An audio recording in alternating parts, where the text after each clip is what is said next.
It's the Worth Knowing live stream on my Substack, Worth Knowing with Matt Robison, and also on the Cliff's Edge channel on YouTube. We're on Facebook, Twitter, Twitch, LinkedIn. Actually, we're on YouTube twice now because we're streaming in landscape and portrait mode because I think this video thing on phones is going to be big. Just a hunch.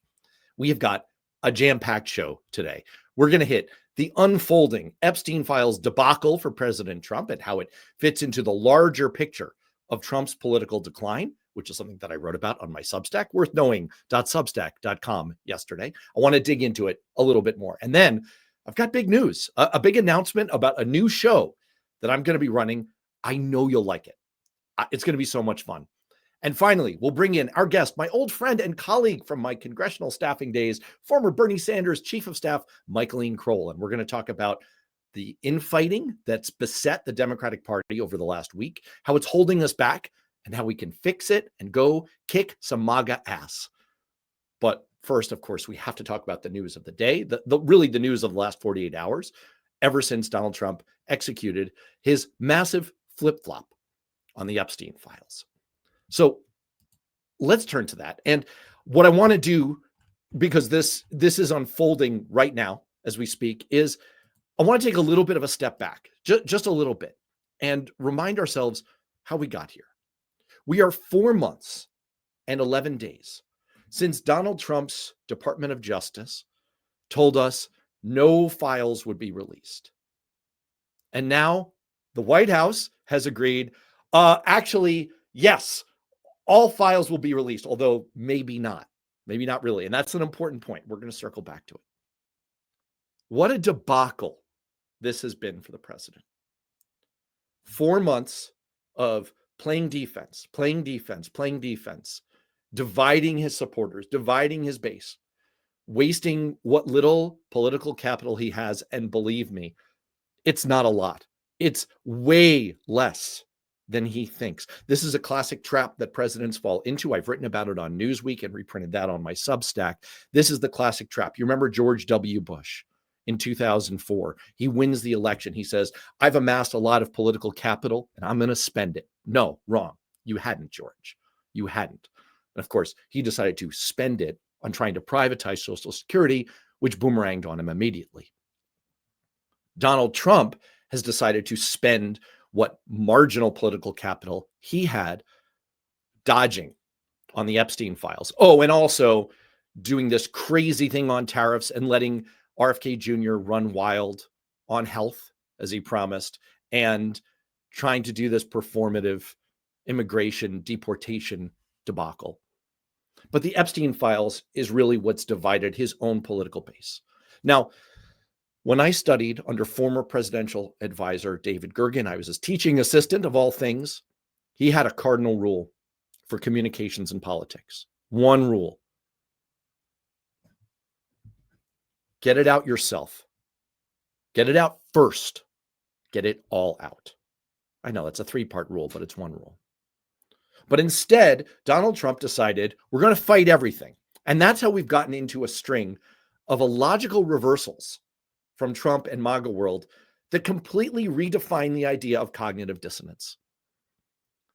Now, for a long time, people in the MAGA circle thought that the Epstein files were a useful political attack, mostly against Democrats, mostly against this perception that there's a deep state out there, right? And it's kind of a little bit like, this is a metaphor that some people have made recently. It's a little bit like the way Republicans have approached the Affordable Care Act, right? We always got to promise that there's something out there.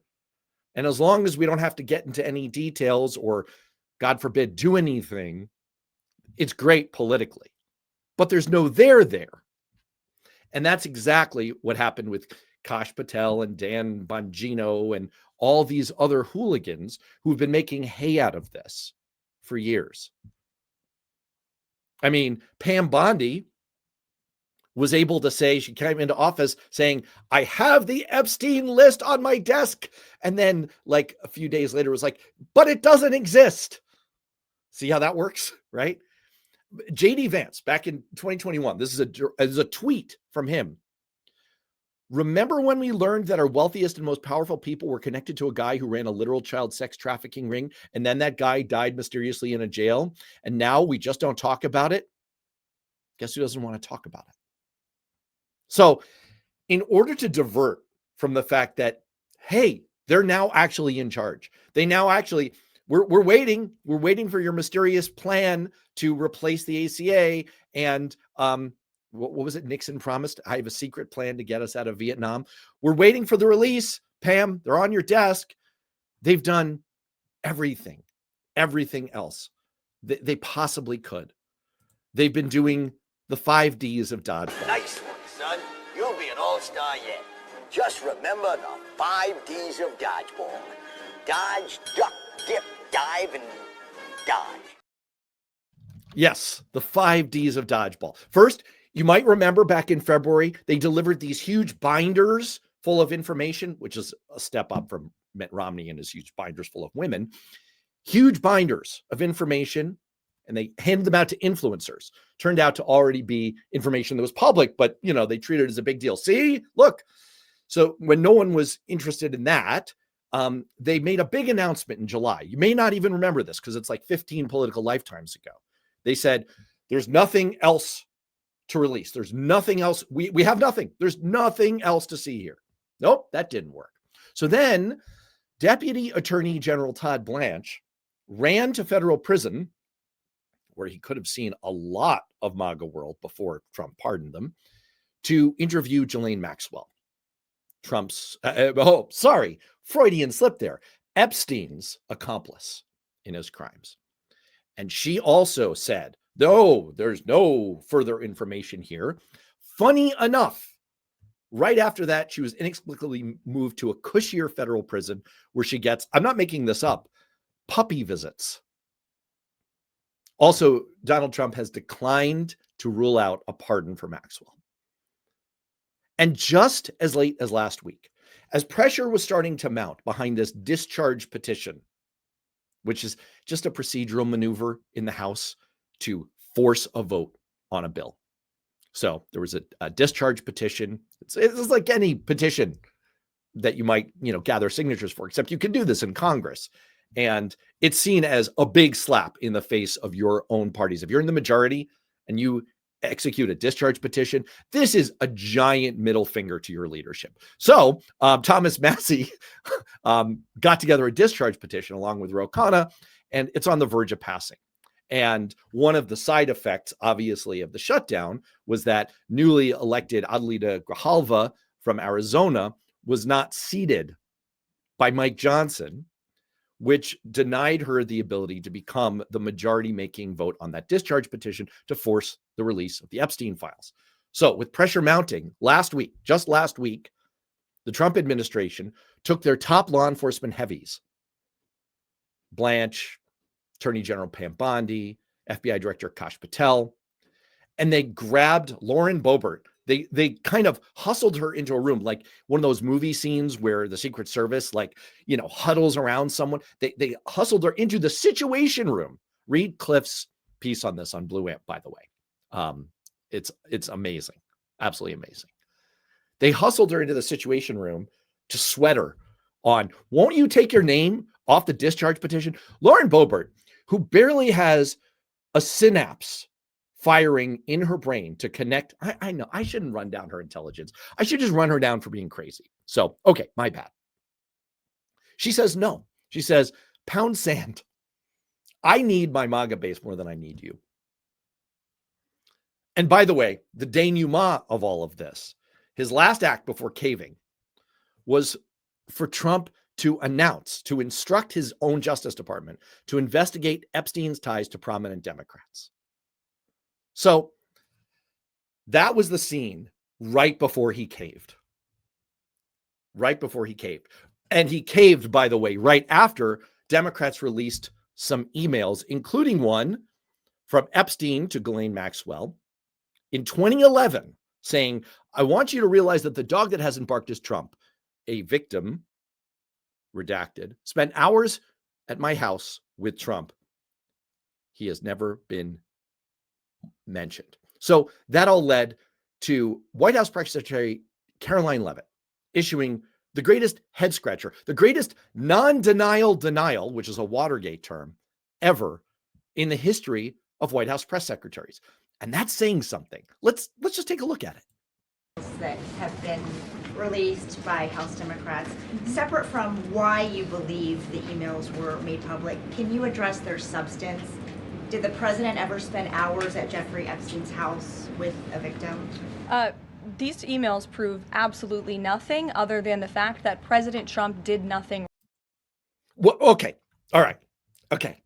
I know this is hard to keep track of here, but just for those of you playing along at home, what they're arguing is this is a hoax. This is when Donald Trump flipped on Sunday night and said, this is his quote, House Republicans should vote to release the Epstein files because we have nothing to hide. It's time to move on from this Democrat hoax perpetrated by radical left lunatics. Okay, so just if you're playing along, if you're trying to keep track of all of this is a hoax concocted by Democrats that implicates Democrats and exonerates Trump. Follow all that? And by the way, there's more in this like zany, let's all take the red pill. There's layers within layers here. It's all a wild thing. There's no Easter bunny. There is no Easter bunny. There is no tooth fairy, and there is no Queen of England. Because at the end of the day, Donald Trump doesn't need a vote. He could just tell Pam, hey, Pam, Bubala, release the Epstein files. He could do that.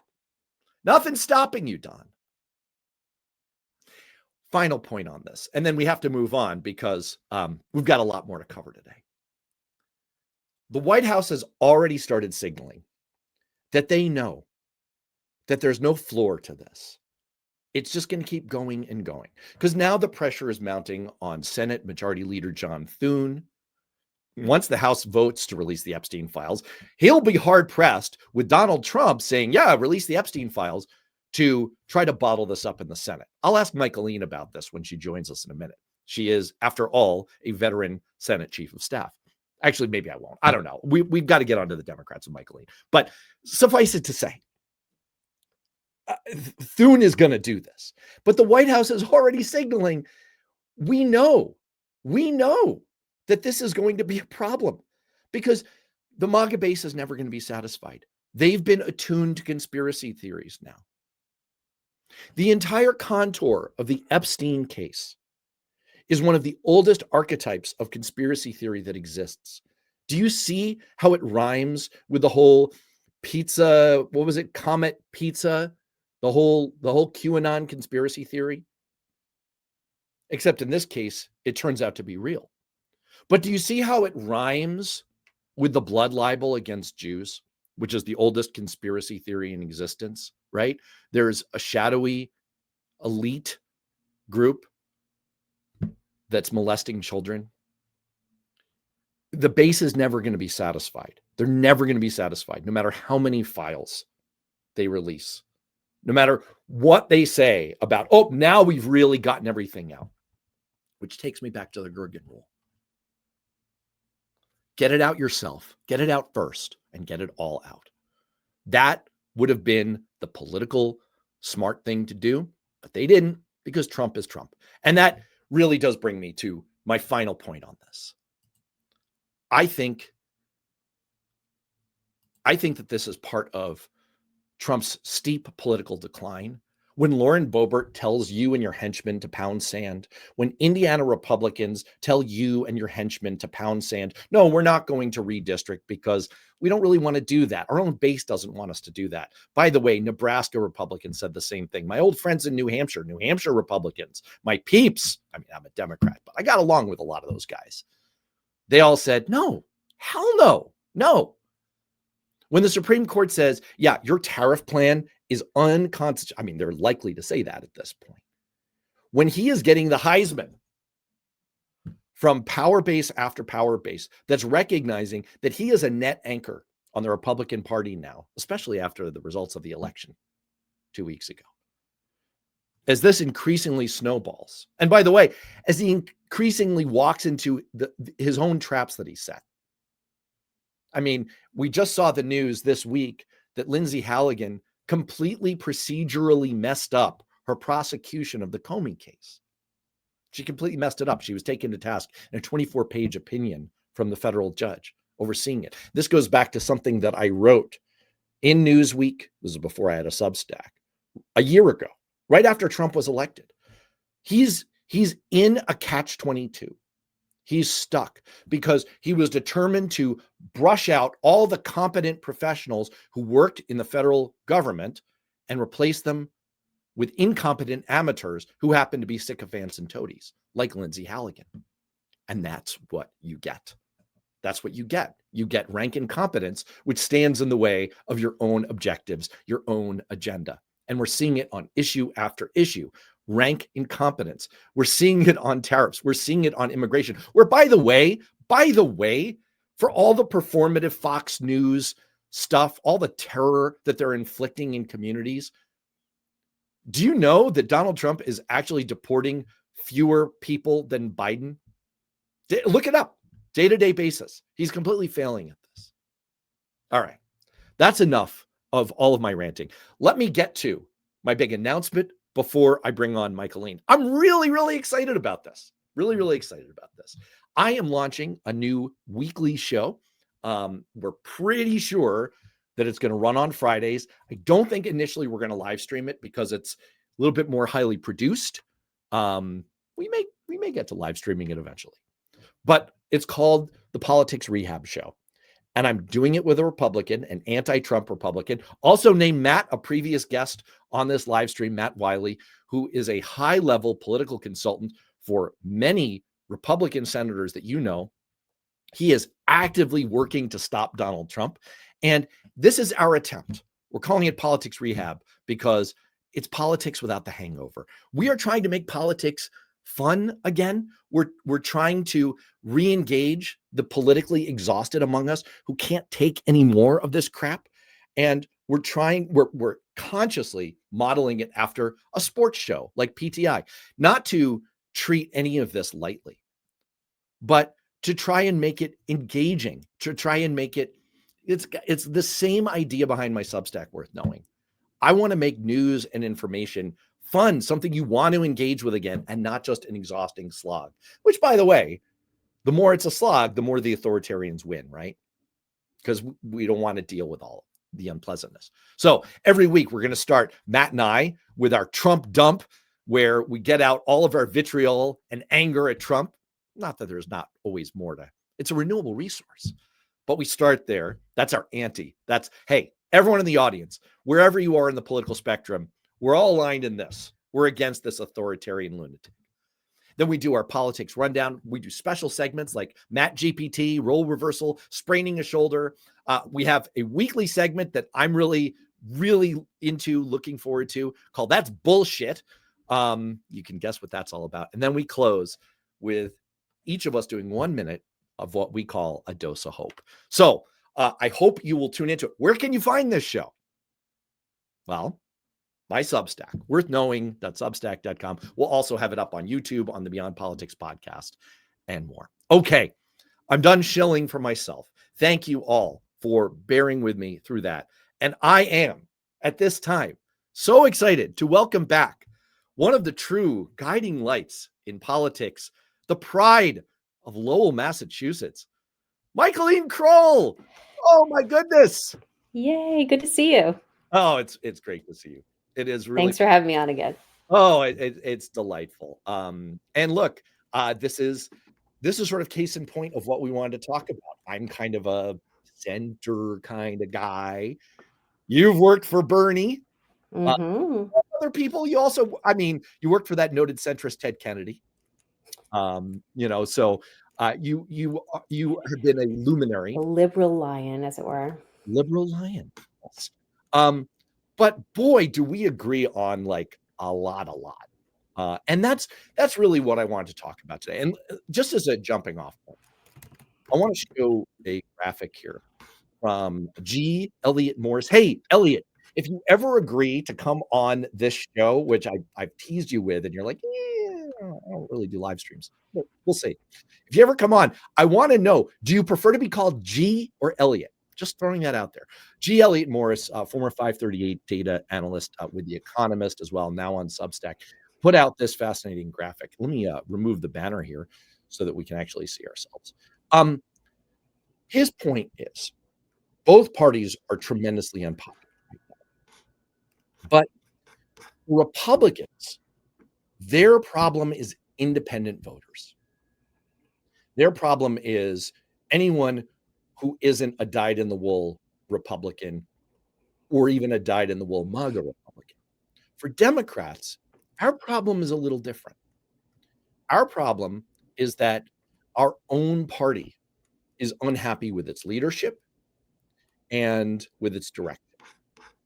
And that's why when you see the top line of polls saying, I don't like this political party or they're out of touch, that's why you see the numbers so high for Democrats.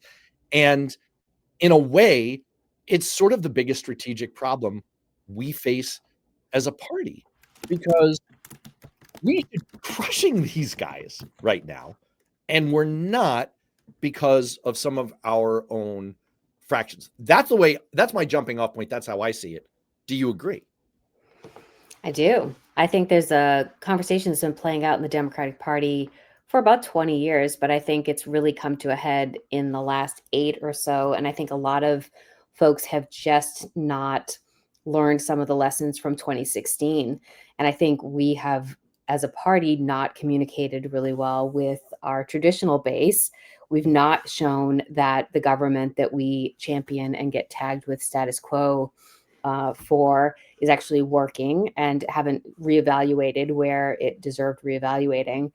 And I think in general, we've a lot of older folks who just aren't connecting in the same way with the younger base. And I also see sort of infringement from the Democratic Socialist part of the world as well. And I think, Bernie had that title for a long time, and it would not have made sense from an authenticity perspective for him to change that. There are those who are running on that banner who could be making different decisions if they felt like the party were able to hear them and to welcome them into their tent.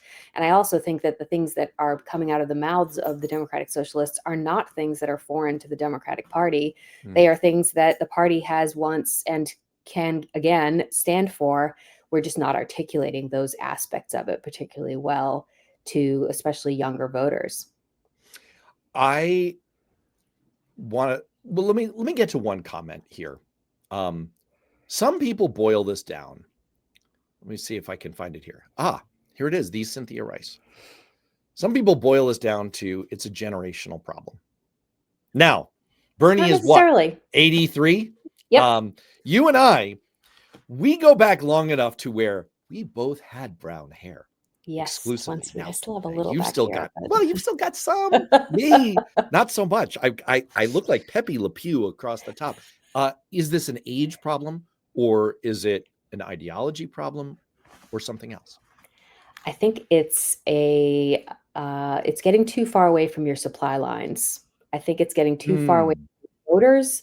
I think it's forgetting why you were sent there in the first place, and forgetting, what is actually happening in the communities that people represent. I think some of the most brilliant campaigners over this last cycle, this recent cycle here, have been the ones who've really gotten out into the world and talked with actual voters and could hear their feedback and have pivoted their messaging from what traditionally Democrats have said to something that is actually listening to the issues that have been bubbling for the last decade or so. And I think when you, it's taken us so long to turn to affordability, and it's taken us so long to turn toward the working class, that they've started to think that we're just doing it to win elections, which doesn't really make the base really happy with how the Democratic Party is listening and accepting feedback and then pivoting in terms of solving problems for actual people. I want to plop up here on the chats. And by the way, my apologies to all of our friends who are active chatters. For it is very hard when I do one of these opens, one of these extended opens, where I'm monologuing. I'm like a supervillain in a Marvel movie, and I'm like getting caught monologuing. So I'm monologuing there, and I'm looking at my notes, and I'm putting up banners, and I'm hitting videos.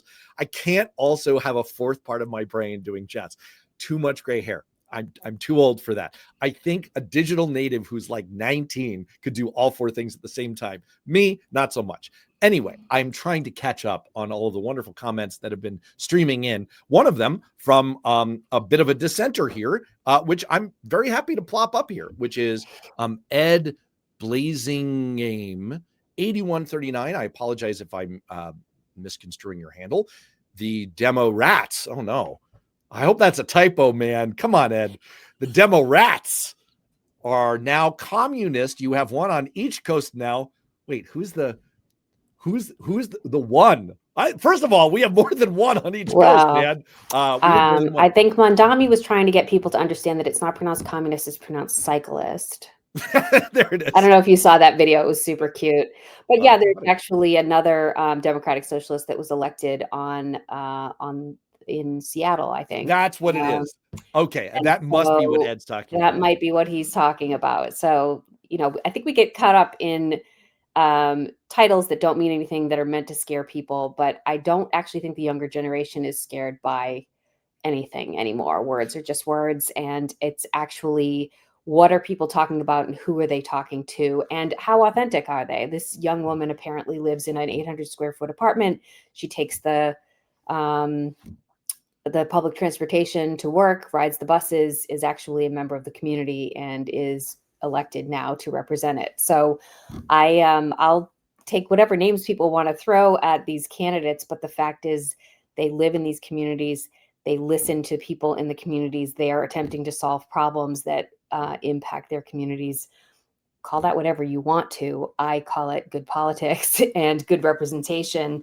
And after all, that's what government is about, representing the people that you're sent there to represent. Yeah, 100%. I completely agree with you. And just to try to unwind some of the discussion from the last few minutes, I'm not sure that it's the communist issue. I was about to say, I don't think it's the C word. That's a different thing. Nope. Do you remember that joke on Arrested Development where they get a boat called the SEAWARD, the C word? Oh gosh. Anyway, that show, so brilliant. I don't think it's the communist label.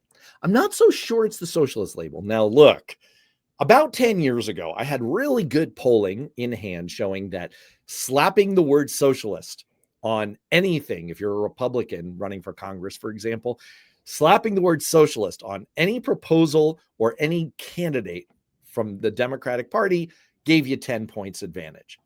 I don't know that that's so true anymore. I haven't seen more recent polling. I literally don't have evidence on this. But I don't think it is. I think young people don't care. I don't think they care. I agree with Lefty Gramps. I mean, look, and Lefty Gramps is owning the Gramps part of this, it's either ridiculous or it's just not relevant. I don't think that's the issue. And I also think that from the left, I don't think Mamdani won. I've said this before. I'll say it again. I don't think he won because of the socialist label. I don't think people care about the ideological label. They care about the fact that he was focused on what they have on their minds, on not being able to afford the rent, not being able to afford the buses, not being able to afford the groceries. That's all he talked about. All of it. And he did it in slick vertical videos, which, by the way, if you're on YouTube right now, you can watch this in portrait mode. You can watch this on your phone because all the kids apparently have these things these days. Oh my gosh. This picture of my son that just came up, I can't plop it on the screen, but my gosh, my 9-year-old just redid my iPhone so that it shuffles through pictures of my kids because he knows how to do that. I don't. I'm a dope. But yeah, so you can be watching this on vertical portrait mode now. I don't think it's the age. I don't think it's the label. I do think, though, going back to something you said a few minutes ago, I do think that there's a little bit of an issue here. It's taken, as you said, Democrats a long time to pivot to affordability. and we've lost working class voters. But it's often said that in politics, culture trumps economics. And I wonder if we have a culture problem. I wonder if we have a deplorables problem. I wonder if, I'm not going to invoke the W word, but I wonder if the things that Republicans have been saying have some truth to them, that there is a sense among voters that they are seen as deplorable, that they are culturally looked down upon, and that is an impediment to Democrats. It's an impediment to elites. What do you make of it? You've hit the right word. Elites is the word that I was going to use. I think elites in both party are having a bad time of it over the past decade.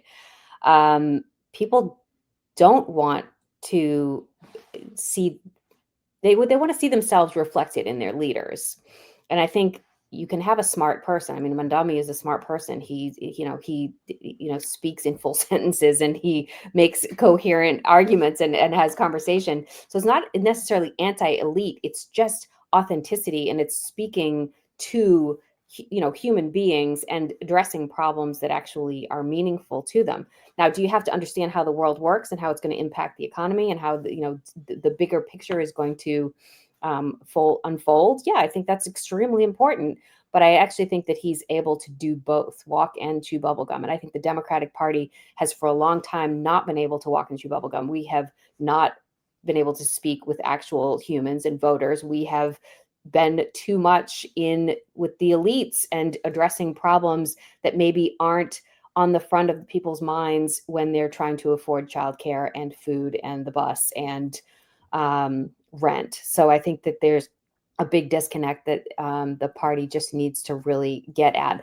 I do also, though, not to say it's an age thing, but it is a little bit of a technology thing, that there are ways to communicate with people. And I think you still need to be face to face with folks. You need to be riding down the bike lane on a city bike. You need to be out in communities. You need to be eating in restaurants where locals eat.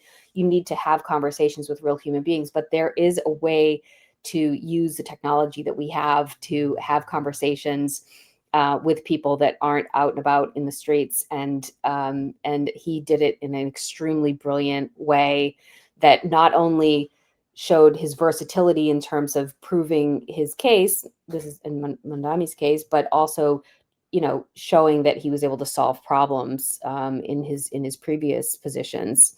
So we've just not shown that we can solve problems for people in a long time from Washington. Right. And I find myself in a position often of defending Mamdani. And I don't think he needs defending from me, but at the very least, I find myself justifying his approach to his campaign in the following way. I don't think that voters took Trump literally when he said, we're going to build a wall, we're going to deport 11 million illegal. I mean, some of them did. I mean, look, there are some deplorables within his basket of deplorables. Let me tell you, there are people who do take him literally. But no, I no more think that voters should take that kind of rhetoric literally than I think voters should take Mamdani literally when he says all public transit is going to be free and we're going to have a $30 an hour minimum wage. They're aspirational, they're directional, they're unrealistic. And he's a smart enough man to know that.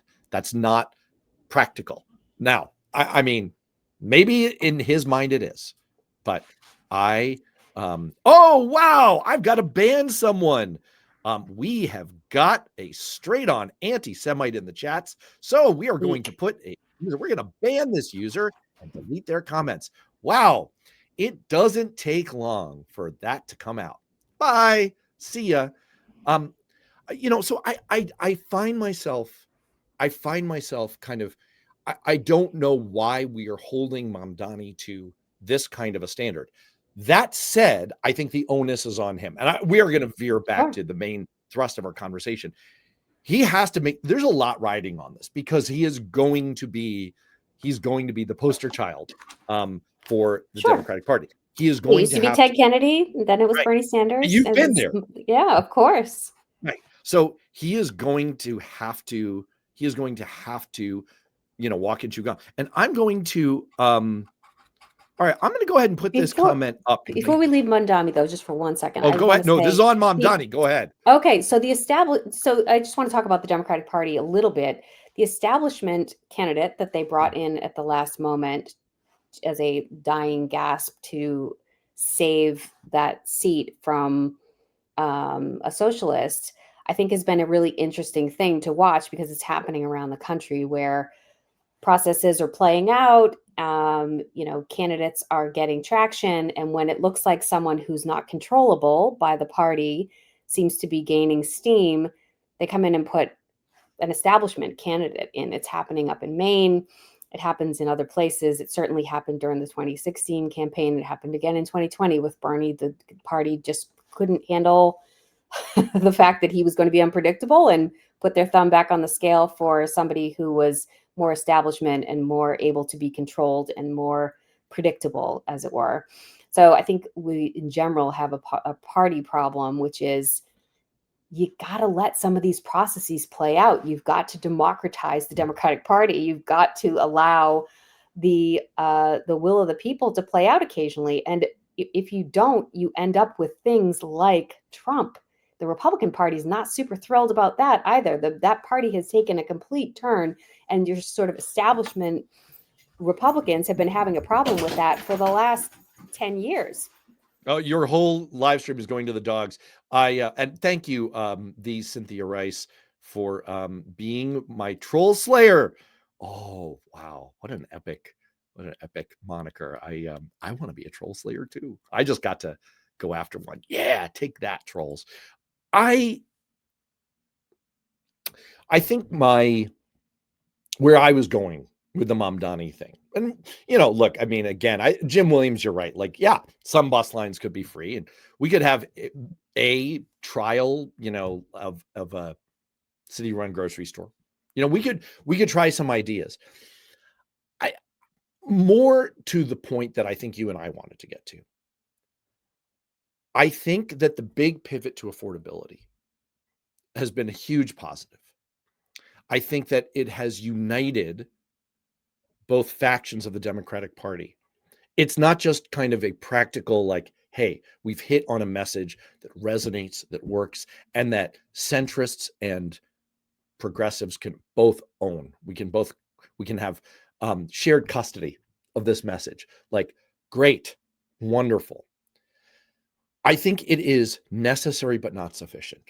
And that's what I wanted to get to with you. And this is something I've been working on, and I'm planning to do a lot more on it in the months ahead. Here's my case. Affordability is so important.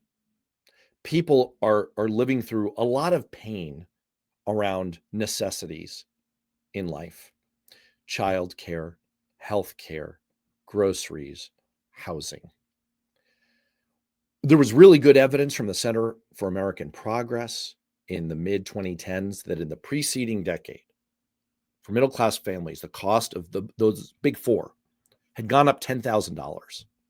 That's a lot of money. And that was before the rapid inflation we've seen in recent years. But what I worry about is that the solutions that we're putting forward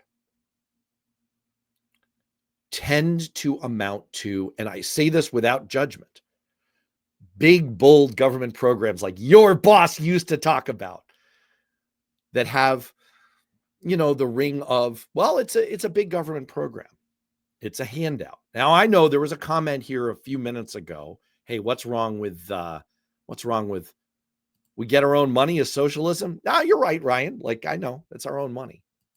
But I think it's fundamental. And this is a proposition. I'm going to throw this out to Michaeleen. You tell me what you think. I think it's fundamentally in the DNA of Americans that we want to be able to afford the things we want with money that we've earned. We want to take some pride in our work.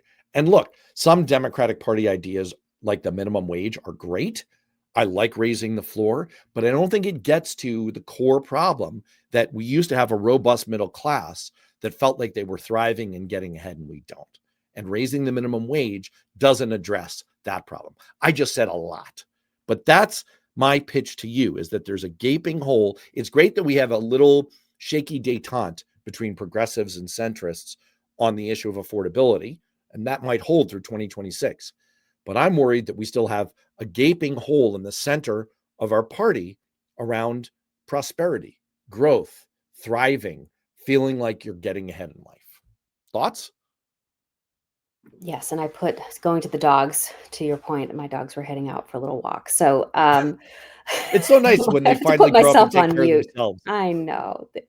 So yeah, I think that there is a floor that is really important for so many people. And I think that's something that the Democrats have for the most part, protected for a long time. And we're seeing it being decimated by this administration. So I think it's easy to go back to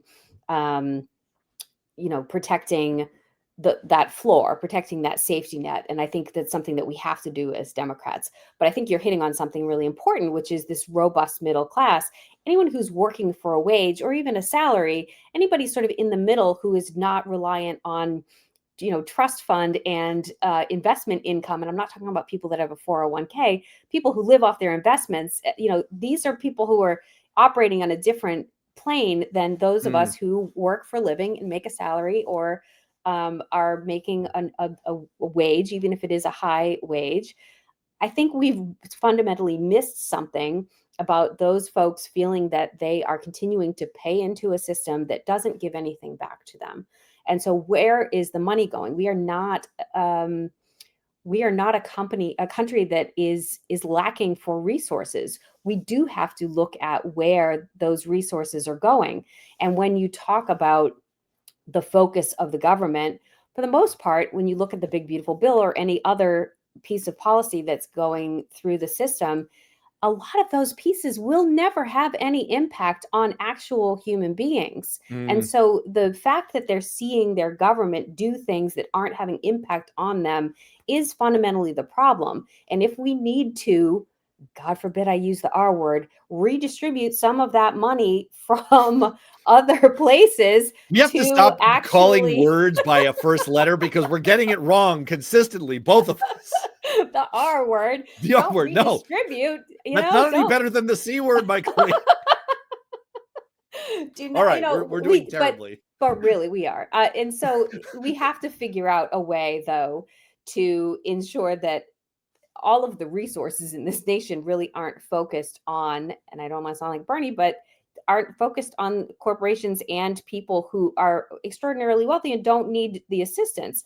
And so how do we both give relief to people who are working every day, like I said, whether it's for a wage or for a salary, and are not reliant on other types of income? We've got to figure this out. And in the last Trump administration, there was not a corporation that was asking for the corporate tax rate to be as low as it ultimately was. None of them were asking for that. It was just a giveaway.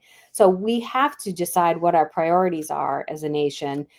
Yes, we need to protect the floor and the safety net, but there's something else going on in the middle, which is why we're losing Democrats and why we're having this problem, just generally speaking, with people who we disagree with, who should absolutely be with us on the safety net issues. Right. And I think, to your point, and the reason I've left, I mean, Cynthia, you always get as much airtime as you want in your chats on this show because you're an awesome chatter. However, I think that she's raising an important point. Yeah. These are deep problems in our economy. This is a 50-year problem that's been building that came out of changes to the international monetary system in 1971 that led to different kinds of trade flows and a lot more manufacturing happening in other countries and a growing trade deficit for the US and an increasing disadvantage for American manufacturing. And then that was accelerated by NAFTA and China's accession to the WTO in the year 2000.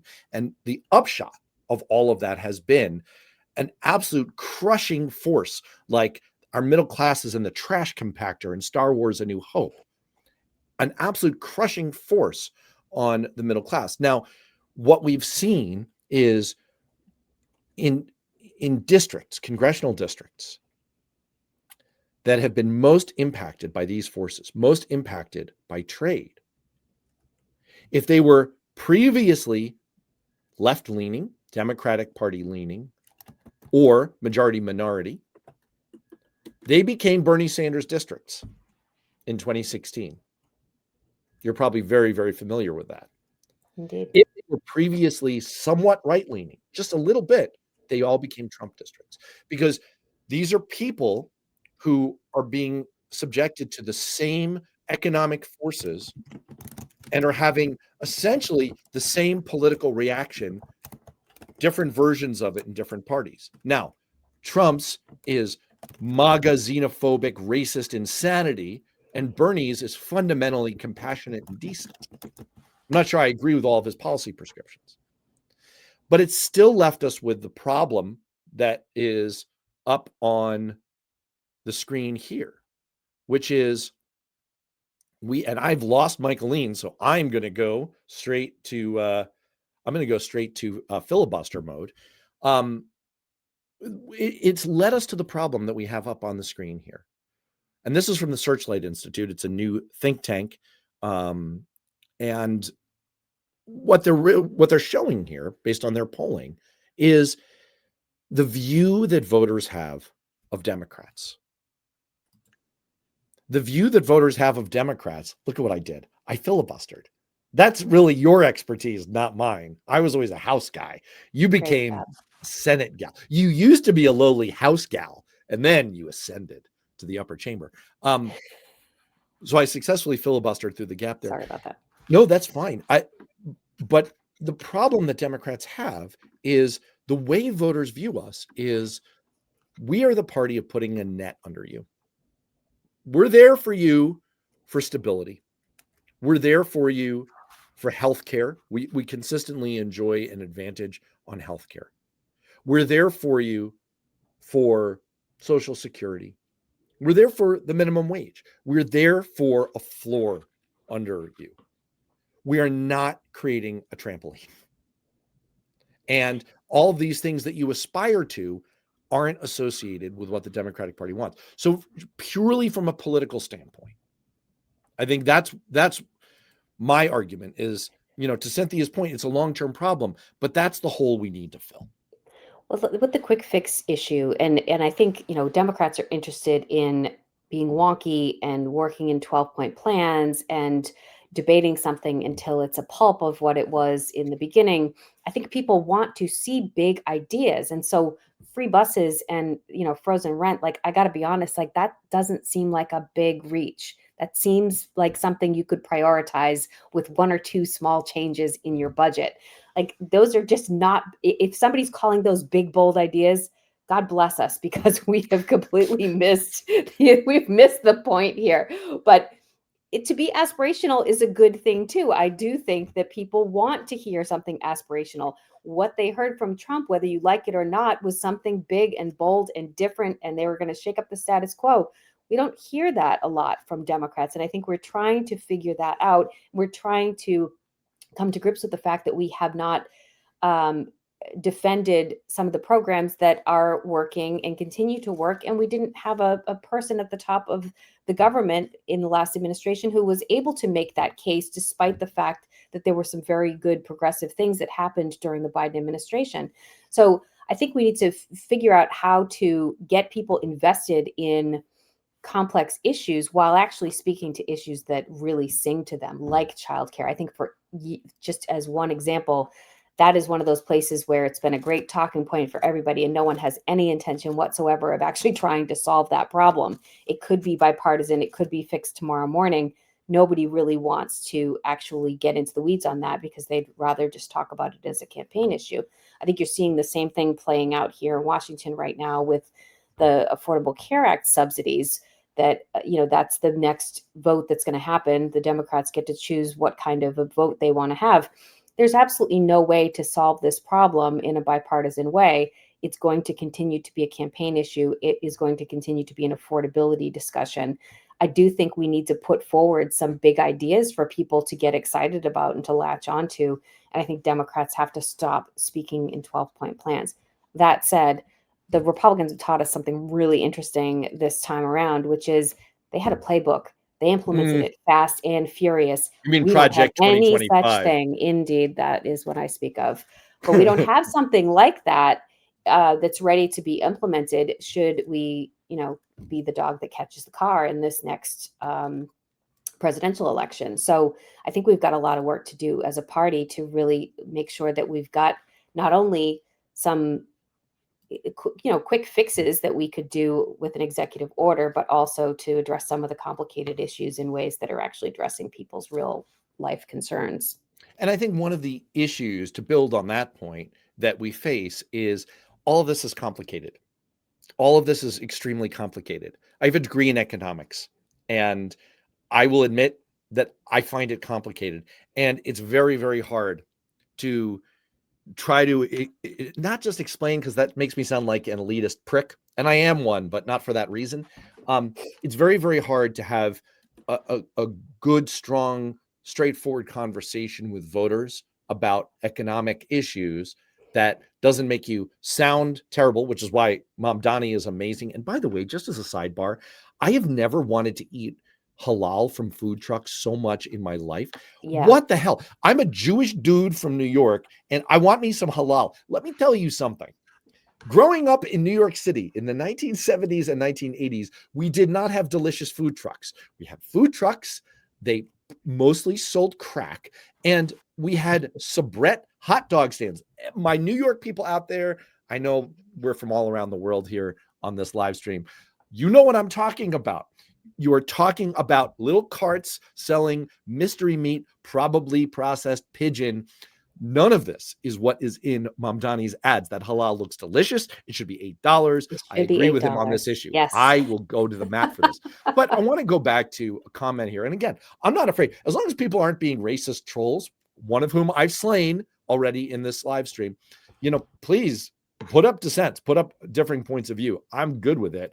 Here's El Cheapo Productions. Love the ape here. I don't know what that means, but that's awesome. El Cheapo Productions writes, Biden's infrastructure bill created an 8% inflation rate. Thanks, Kamala Harris. All right. I'm going to dissent from your dissent. I disagree with you. I think you're wrong. Not trying to be rude about this. I just disagree with you. Here's why. Here, I'm showing up on the screen here. Here's what happened to inflation around the world. I know I'm being a Democrat. I'm explaining with graphs and charts. Look, Michaeleen, don't you laugh at me. Make it less complicated. Go. I'm listening. The U.S. did better on inflation than every other advanced economy in the world. That's the headline. We did better. Our inflation came down fastest and furthest of all our competitors. Now, why is that? Well, who was the president? Thanks, Joe Biden. The infrastructure bill did not cause inflation. Biden's American whatever rescue plan did not cause inflation. It probably was a slight layer on top. That was not the cause of inflation. COVID and snarls in our supply chain was the cause of inflation. Too much demand chasing too little supply. Supply and demand. It happened all around the world, and the United States under Joe Biden did the best. Now, was he tone deaf about it? Did he message completely boneheadedly about it? Yes, of course he did. But that doesn't mean that the charge is correct. So that's my point, is that these things are hard to talk about. They're hard to have political conversations about that are rational. But I still think that the basic proposition holds, which is we need to find a way to talk about how we're going to help people to own a home, own a car, a big ass truck, as Senator Gallego said, make your children rich. I mean, baby boomers own half the wealth in this country. We're not boomers, we're Gen Xers. But our generation is doing pretty well. The youngest, the Gen Zers, the Gen Alphas, they own less than 10% of the wealth in this country. And I'm not convinced that they're going to have the same opportunities I mean, your kids will, because they're brilliant. Well, they wonder about it. And by the way, all right, okay. By the way, El Cheapo's coming back at me. Okay, I first of all, I want to agree with Kinky Streets. Hebrew National are the only hot dogs I eat since Nathan's hot dogs are made by China's Smithfield Foods now. Yeah, also because they answer to a higher authority and you don't get as many anuses and snouts. Second of all, El Cheapo comes back and says, I teach economics at SMU. All right. I was about to say my man, my lady, whoever, El Cheapo, I'm willing to have this conversation with you. I'm just saying, the numbers don't lie here. And I will grant you that the injection of funds into the economy via the American Rescue Plan probably did add a little layer, 0.5%, 1%. I don't know. Mark Zandi was on the show, the People's Economist. That was his estimate and his model, but that wasn't the reason for inflation. If Biden's policies were the reason for inflation, I'm wondering why it happened in Germany. That's my argument. Anyway, Michaeleen, we are about to reach the top of the hour, and I've filibustered my way through it. How do we stop the brewing Democratic civil war that's causing so many of your progressive friends? You're responsible for all these people forevermore. Who to feel like they don't like our party. How do we seal the rift? I don't think we stop the brewing. I think we have to let it play out. And I know that makes everyone in the party uncomfortable. But I think the fact of the matter is we have an opportunity right now to stem some of these losses, flip the House, get our act cleaned up. But I do not think that short-circuiting a process is the way to go here. I think we have got to let the democratic process play out in the Democratic Party, and that's going to make a lot of people uncomfortable. I think it's really the only way to ensure that people feel like they are able to come back into this party, be represented by it, be heard by it. And I think we've got a long way to go. All right. Well, listen, first of all, El Cheapo, hit me up, worthknowing.substack.com. I'm happy to have an economics debate. If you're an actual professor, I stopped at my master's degree, so you probably have the drop on me if you've got your PhD, but I lose arguments all the time. I lose them to Michaeleen. I used to lose them in the House. I lose them at home. It's great. I'm not afraid of that. I would just build on your point to say that I agree we need to have it out, but it's like fighting with your spouse. It's all got to be within the construct of, hey, we're married here. And sometimes we all get carried away in the midst of these fights. There's an old saying that you can measure the health of your marriage by how many of bite marks from your own teeth you have on your tongue. And it's like, I have my disagreements with certainly the DSA and certainly progressives, but I think we're on to something here with affordability. And I think that most progressives would agree with my point about wealth creation, about the earlier point from, who was it? Cool Beans, something Beans. That ultimately let's put our money, our tax dollars to work, helping Americans accumulate wealth, accumulate livelihoods, and feel like they can own some big ass trucks if that's what they want to own. And it ultimately would inure to the benefit of sort of the corporate wing of the party in terms of ensuring that there are people who can actually buy their big ass trucks when they're actually putting them on the market to be sold. So I think that there should be a way to come back together to bridge some of these divides, and no one should be completely happy with the outcome. And I think that's how we're going to know that the party has reached the ability to have a conversation within itself and actually arrive at a least common denominator that actually moves the ball forward for people in their lives. Right. And the final thing I'll say is, if we saw one thing in the election results of 2025, it's that we cannot do this without the other faction of the party. We cannot defeat MAGA authoritarianism on our own, whatever faction you feel like you identify with, or maybe you don't feel like you identify with a particular faction at all.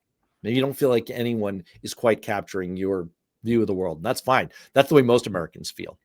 If you're against what Trump is doing, we can't beat it without the big tent of allies. And so I just once again would urge our fellow Democrats, we have to get there without shivving our friends and allies in the party. So am I on board with everything the progressives have brewing? No. But, like, I know their hearts are in the right place, and I hope that they think that mine is too. And, I think we have a lot of common ground, and maybe I can tamp down some of my obnoxious centrist cynicism, and maybe they can tamp down some of their excesses of wokery, and we can all get along. If you're feeling kind of politically exhausted and you don't like the trolls and you like conversations, you like people who live on air invite random SMU professors to continue the conversation, I hope you will go to worthknowing.substack.com and sign up so that you can, I'm going to splash it up, so that you can get the new show, Politics Rehab. It is going to be fun, fast-paced, upbeat. And I can go from having Michaeleen, my lefty friend, to having Matt Wiley, my Republican righty friend, and we can have a relatively positive, upbeat time taking on politics. So, final thoughts. Anything you're pushing? Anything you're pitching? I'm pitching for people to realize that we have a lot more in common than we have separating us. And so I think that's going to be the major theme, I hope, of the Democrats going forward. And also, I think inviting some of your more moderate, say, Republican friends onto our team to defeat authoritarianism, I think is where we need to wind up. I pray that you're right. And look, on that delightful note, let's look with positivity forward to the launch of the new show. I will have you back. Every time I have you on, I'm like, God damn, it was too long. We should have done this sooner. We have a lot to talk about. Oh, we have so much to talk about. There's so much. All right. So we're going to not let it stray quite so long. In the meantime, and if I don't see you till next Tuesday out there in the chats, stay safe, be well, have a great week. We'll see you soon.